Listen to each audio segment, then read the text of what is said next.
नमस्कार दोस्तों, Indian एथियोलॉजी channel में आप सबका एक बार फिर से स्वागत है।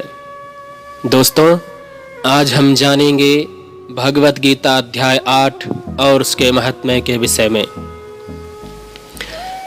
एक समय श्री नारायण जी बोले, हे लक्ष्मी, दक्षिण देश में नर्मदा नदी के तट पर एक नगर है। उसमें सुशर्मा नामक एक बड़ा धनवान विप्र रहता था। एक दिन उसने एक संत महात्मा से पूछा, ऋषि जी, मेरे संतान नहीं है।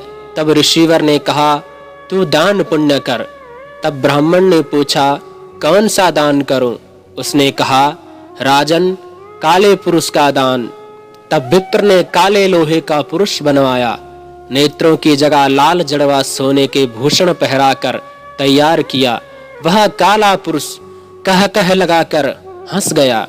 राजा डर गया, यह कोई बड़ा अवगुण है जो लोहे का पुरुष हंसा। तब लोहे के उस काले पुरुष ने ब्राह्मण को कहा, हे ब्राह्मण, तू मुझे लेगा? तब ब्राह्मण ने कहा, मैंने तेरे सरीखे कहीं पचाए हैं। तब काले पुरुष ने कहा, हे विप्र, तू मुझे वह कारण बता जिस कारण तूने अनेक दान पचाए हैं। तब विप्र ने कहा, जो गुण मेरे हैं सो मैं ही बताऊं, मैं ही जानता हूं। तब वह काला पुरुष कह कह लगाकर फट गया। उसमें से एक कलिका की मूर्ति निकल आई। तब विप्र ने श्री गीता जी के 8वें अध्याय का पाठ किया। उस कलिका की मूर्ति ने सुनकर देह पलटी।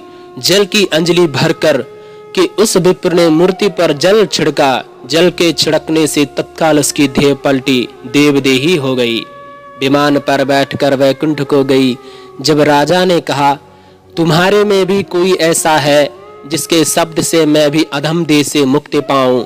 तब उस विप्र ने कहा, मैं वेद पाठी हूँ। उस नगर में एक साधु भी गीता पाठी था, जिसके 8वें अध्याय का पाठ सुनकर राजा की देह पलटी, दिव्य देह पाकर वैकुंठ को गया और कहता गया, हे ब्राह्मण, तू भी गीता का पाठ कर, तुम्हारा भी उद्धार होगा।